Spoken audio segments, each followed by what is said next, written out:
بسم اللہ الرحمن الرحیم۔ السلام علیکم ورحمۃ اللہ۔ ایک مرتبہ درود شریف ضرور پڑھ لیں۔ پرانے زمانے میں اہل عرب جب کوئی بستی بساتے تو وہاں ایک ہی طرز اور ایک ہی شکل کے کچے مکان بناتے۔ مٹی سے بنے گھروں کے اوپر کھجور کے پتوں سے بنی چھت، جس کے نیچے ستون کے لیے بھی کھجور کے درخت کا تنا استعمال کیا جاتا۔ اس طرح دروازے اور روشن دان بھی ایک جیسے ہوتے تھے، جن کے لیے صحرائی جھاڑیوں سے الگ کی گئی شاخوں کے اوپر کھجور کے پتوں سے چادر بنا کر لگائی جاتی تھی۔ یوں وہ ایک پردہ نما دروازے کا کام دیتا تھا۔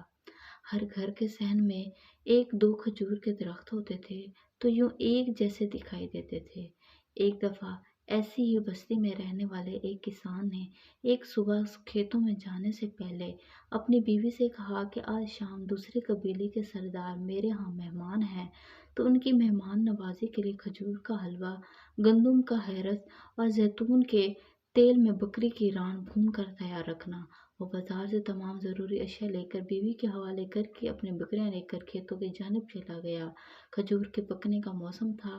حبس اور بلا کی گرمی میں جب پیڑوں کا سایہ بھی مسافر کو راحت نہیں دیتا تھا، تو وہ کسان دوپہر کے وقت کھیتوں سے واپس گھر کی جانب چل دیا۔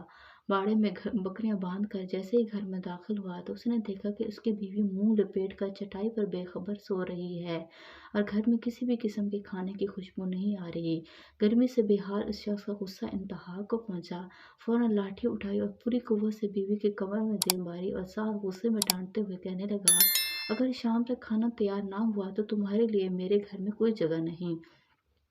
یہ غصوں میں برا بھلا کہتا وہ کمرے سے باہر نکل کر پانی پینے کی غرض سے باورچی خانے میں گیا تو اس کو احساس ہوا کہ وہ غلطی سے اپنے پڑوسی کے گھر میں آ گیا ہے، اور اوپر سے اس نے پڑوسی کی بیوی کو پیٹ بھی پریشانی اور گھبراہٹ کے عالم میں فوراً وہاں سے بھاگا اور اپنے گھر میں گیا تو دیکھا ہر چیز بہترین طریقے سے تیار اور رکابیوں میں سجی ہوئی تھی۔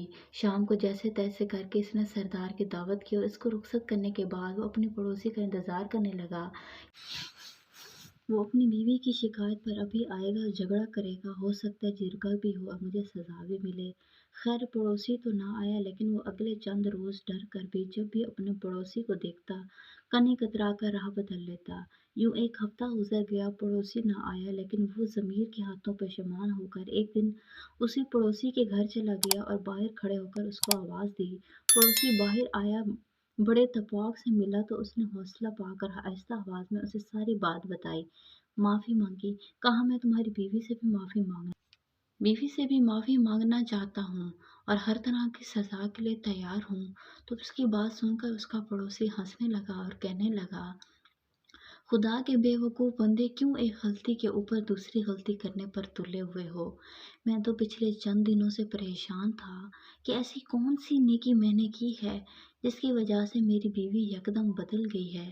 مجھے تو اس قصے کا پتہ ہی نہیں تھا اور میری بیوی بھی شاید سمجھ رہی ہے کہ وہ میں ہی تھا، کیونکہ جیسے ہی میں گھر پہنچتا ہوں وہ میرے جوتے اتروا کر میرے پاؤں دھوتی ہے، پھر میرے ہاتھ دھلوا کر دسترخوان پر بٹھاتی ہے اور ہر روز لذیذ کھانے پکوان دیتی ہے مجھے، میرے ٹانگیں دباتی ہے، میرے سونے کے بعد سوتی ہے اور جاگنے سے پہلے جا کر قہوہ پیش کرتی ہے، اور تم ہو کہ یہ سارے بھرم توڑنے پر دوڑے چلے آئے ہو۔